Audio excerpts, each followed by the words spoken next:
अस्सलाम वालेकुम students, I am Zain Tabassum Zain Academy की जानिब से एक और न्यू वीडियो के साथ आप लोग की खिदमत में हाज़िर हूँ। इंशाल्लाह आज की इस वीडियो में हम रस्टिंग ऑफ आयरन जो है इसके ऊपर बात करेंगे कि रस्टिंग ऑफ आयरन कब स्टार्ट होती है, कंडीशन क्या है, इसमें प्रोसेस किस तरह होते हैं, रिएक्शन किस तरह होते हैं, इसके अलावा सब कुछ यहाँ पे इस वीडियो में हम डिस्कस करते हैं। तो स्टार्ट लेते हैं, लेकिन उससे पहले अगर आप लोग चैनल पे न्यू है तो चैनल को ज़रूर सब्सक्राइब करें और साथ वाले बेल आइकन को भी लाजमी प्रेस करें ताकि आप लोगों को हर आने वाली वीडियो की अपडेट जो है वो मिल सके। तो यहाँ पे हमने रस्टिंग को इस तरह डिफ़ाइन किया हुआ है कि the corrosion of iron is commonly known as rusting. मतलब आयरन को जो जंग लगता है उसको हम क्या कहते हैं, रस्टिंग कहते हैं। क्या कहते हैं, रस्टिंग कहते हैं। अब यहाँ पे एक और वर्ड आया हुआ है कोरोजन, इसके ऊपर हमने ऑलरेडी बात की है। कोरोजन को हमने इस तरह डिफ़ाइन किया था कि the slow and continuous eating of metal, मतलब एक ऐसा प्रोसेस जो बहुत स्लो हो लेकिन कंटिन्यूसली मेटल जो है खाता हो, उस प्रोसेस को हम क्या कहते थे, कोरोजन कहते थे। मतलब किसी भी मेटल को जंग लग जाना उसको हम क्या कहते थे, कोरोजन कहते थे। अब अगर आयरन को जंग लगता है उसको हम क्या कहते हैं, रस्टिंग कहते हैं। क्यों कहते हैं, क्योंकि आयरन जो है ये भी हमारे पास क्या है, एक मेटल है। क्या है, मेटल है।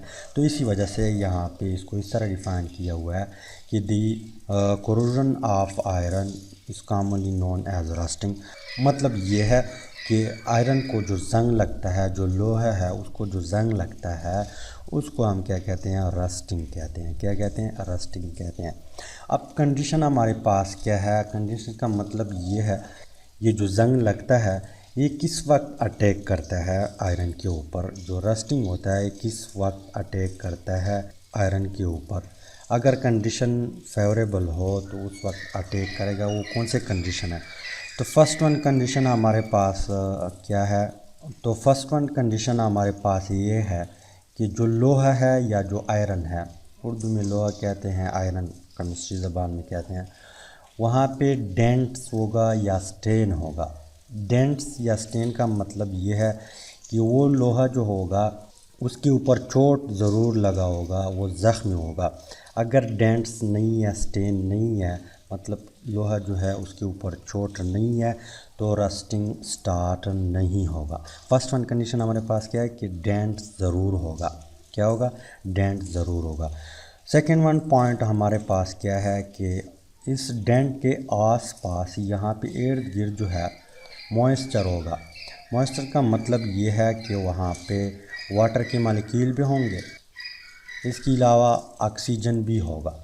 फर्स्ट वन कंडीशन क्या है, डेंट्स होगा मतलब लोहा ज़ख्मी होगा, इसके आसपास मॉइस्चर होगा। मॉइस्चर का मतलब ये है कि H2O भी होगा, वाटर की मालिक्यूल, वाटर के वेपर जो है वो भी साथ होंगे, साथ साथ ऑक्सीजन भी होगा।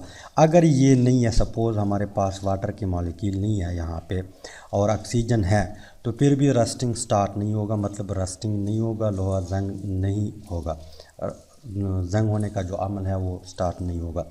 अगर हमारे पास सिर्फ ऑक्सीजन है, सॉरी वाटर के वेपर्स है, ऑक्सीजन नहीं है, फिर भी रस्टिंग स्टार्ट नहीं होगा। कंडीशन ये है कि दोनों एक साथ प्रेजेंट होंगे, ये दोनों जो है एक साथ प्रेजेंट होंगे। इसके अलावा यहाँ पे जो लोहा है, जो आयरन है, वहाँ पे डेंट भी होगा। तो जब ये कंडीशन मिल जाते हैं तो फ़ौरन जो है जंग लगना स्टार्ट हो जाता है, रस्टिंग स्टार्ट हो जाती है। अब क्वेश्चन यहाँ पे माइंड में ये आता है कि ये किस तरह जो है प्रोसेस होता है, यहाँ पे रिएक्शन किस तरह होते हैं, किस तरह कारोबार होता है यहाँ पे। तो यहाँ पे जो लोहा है आप लोगों को नज़र आ रहा है, सपोज ये हमारे पास कोई भी आयरन है, एक लोहे का टुकड़ा है, ये लोहे का टुकड़ा है, तो यहाँ पे डेंट लगा हुआ है। ये डेंट जो है इस एरिया से हमारे पास क्या बन जाता है, एनोड बन जाता है। क्या बन जाता है, एनोड बन जाता है। और एनोड पे कौन सा रिएक्शन होता है, एनोड पे हमारे पास ऑक्सीडेशन रिएक्शन होता है। और जहाँ पे ऑक्सीडेशन रिएक्शन होता है वहाँ पे लूजिंग ऑफ इलेक्ट्रॉन होती है। तो आयरन जो है, आयरन का फार्मूला हमारे पास इस तरह है, Fe। ठीक, अब इनकी ये एबिलिटी है कि ये 2 इलेक्ट्रॉन जो है वो लूज़ करते हैं इन बॉन्ड फॉर्मेशन में, मतलब इसकी पास ये एबिलिटी है कि ये 2 इलेक्ट्रॉन लूज़ करे। तो यहाँ पे जो एनोड है, ये पॉइंट जो आपको नज़र आ रहा है, यहाँ पे ये एनोड बन जाता है। एनोड पे ऑक्सीडेशन रिएक्शन होता है। ऑक्सीडेशन रिएक्शन के रिज़ल्ट में लूजिंग ऑफ इलेक्ट्रॉन होती है। तो इट मीन्स कि यहाँ पे जो आयरन है वो क्या करते हैं, आयरन है वो क्या करता है, 2 इलेक्ट्रॉन लूज़ करते हैं। क्या करते हैं, 2 इलेक्ट्रॉन लूज़ करते हैं और इसके ऊपर +2 चार्ज आ जाता है।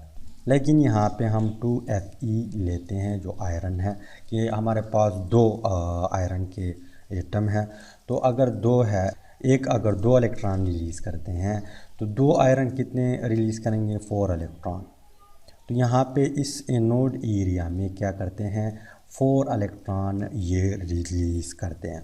उसके बाद क्या होता है, ये इलेक्ट्रॉन जो होते हैं ये यहाँ पे मोशन स्टार्ट कर देता है इर्द गिर्द। इस तरह ये मोशन स्टार्ट कर देता है एनोड से, ये इस इर्द गिर्द जो है मोशन स्टार्ट कर देता है। उसके बाद क्या होता है, जो ही यहाँ पे इनको इन इलेक्ट्रॉनों को ऑक्सीजन मिलता है, क्या मिलता है, ऑक्सीजन मिलता है। ऑक्सीजन मिल गया। इसके अलावा यहाँ पे हमारे पास 4 हाइड्रोजन के आयन होते हैं जिसके ऊपर प्लस चार्ज होता है, ठीक।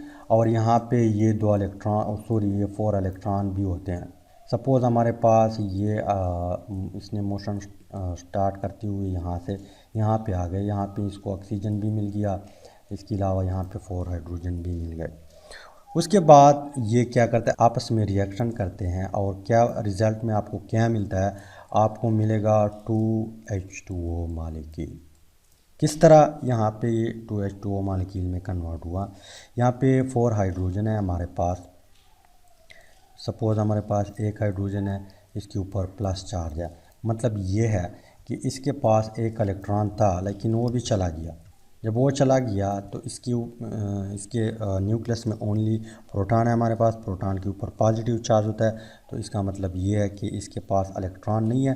तो 1 इलेक्ट्रॉन इन 4 इलेक्ट्रॉनों में से ये इलेक्ट्रॉन ये गेन कर लेता है, ठीक, गेन किया। इसके बाद इस तरह यहाँ पे दूसरा हाइड्रोजन होता है, वो भी 1 इलेक्ट्रॉन गेन कर लेता है। तो 2 इलेक्ट्रॉन रह गए। इसके बाद यहाँ पे इसी तरह 4 हाइड्रोजन होते हैं जिनके ऊपर पॉजिटिव चार्ज होता है। वो सब 1-1 इलेक्ट्रॉन गेन करके किस में कन्वर्ट हो जाते हैं, एक एटम में कन्वर्ट हो जाते हैं। पहले आयन था, अब हाइड्रोजन एटम बन गया। इसी तरह इससे भी हाइड्रोजन एटम बन गया, इससे भी हाइड्रोजन एटम और इससे भी हाइड्रोजन एटम।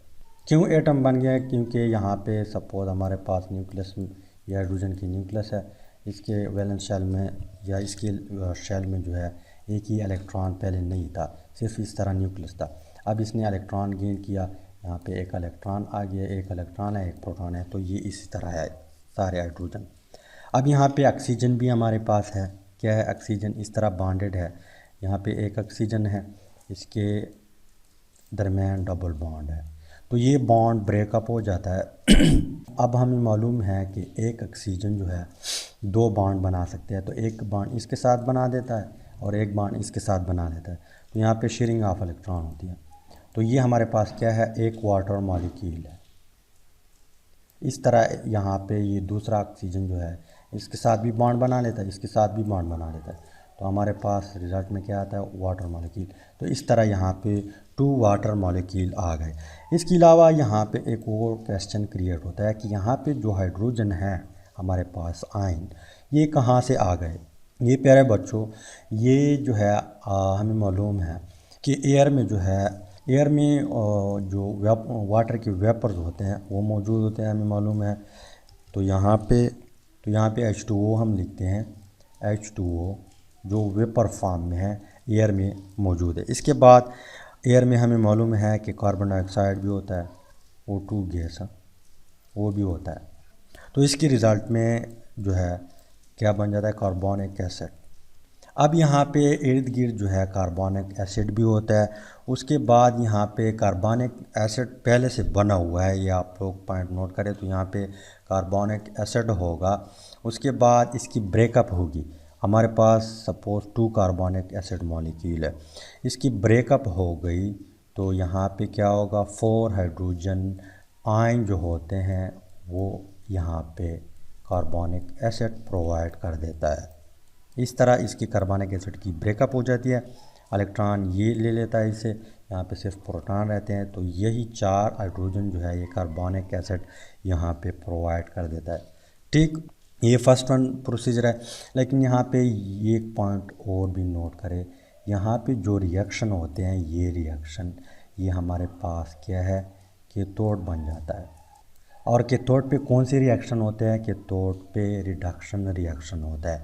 और रिडक्शन रिएक्शन कौन सा रिएक्शन है हमारे पास, जिसमें गेनिंग ऑफ इलेक्ट्रॉन हो। तो यहाँ पे गेनिंग ऑफ इलेक्ट्रॉन हुआ, हाइड्रोजन ने क्या कर दिए, हाइड्रोजन ने इलेक्ट्रॉन को गेन किए, तो यहाँ पे रिडक्शन रिएक्शन हुआ। रिडक्शन रिएक्शन कैथोड पे होता है, तो ये एरिया हमारे पास क्या है, कैथोड है। ये एरिया हमारे पास क्या है, एनोड है। एनोड पे ऑक्सीडेशन रिएक्शन, ये तो मैंने पहले भी आप लोगों को बता दिया। इसके बाद यहाँ पे Fe+2 जो है वो भी मौजूद है। क्या है, मौजूद है। तो Fe+2 क्या कर लेता है, वो यहाँ पे Fe+2 में है, यहाँ पे ऑक्सीजन भी मौजूद होगा। क्या होगा, ऑक्सीजन भी मौजूद होगा, नंबर ऑफ़ वाटर मॉलिक्यूल भी होंगे। ये Fe+2 जो होता है ये फिर ऑक्सीजन के साथ रिएक्शन करके साथ हमारे पास H2O भी होता है, वहाँ पे इर्द गिर्द घूमता है। मैंने पहले भी बता दिया कंडीशन में कि अगर H2O सिर्फ होगा या ऑक्सीजन सिर्फ होगा तो रस्टिंग पॉसिबल नहीं है। तो यहाँ पे क्या बन जाता है, इस रिएक्शन की रिज़ल्ट में FeO3NH2O। N का मतलब ये है कि नंबर ऑफ़ वाटर मॉलिक्यूल, मतलब यहाँ पे 2 वाटर मॉलिक्यूल भी हो सकते हैं, 3 भी हो सकते हैं, 4 भी हो सकते हैं, 5, 6, 7, 8, 9, 10। तो N का मतलब क्या है, हमारे पास नंबर ऑफ़ वाटर मॉलिक्यूल। तो इस तरह ये हमारे पास फिर क्या है, रस्टिंग ऑफ आयरन है। ये हमारे पास जंग है जो आप लोगों को नज़र भी आता है, ब्राउनिश कलर होता है। तो ये क्या है, हमारे पास जंग है हमारे पास, या रस्टिंग भी कह सकते हैं। तो इसी तरीके से रस्टिंग ऑफ आयरन की होती है। इंशाल्लाह नेक्स्ट वीडियो में हम प्रिवेंशन जो है उसके ऊपर बात करेंगे, कोरोजन की प्रिवेंशन है उसके ऊपर बात करेंगे। उम्मीद है रस्टिंग ऑफ आयरन की समझ आई होगी। अगर समझ आई वीडियो को लाइक करें, शेयर करें और चैनल को ज़रूर सब्सक्राइब करें। Finally thanks for watching.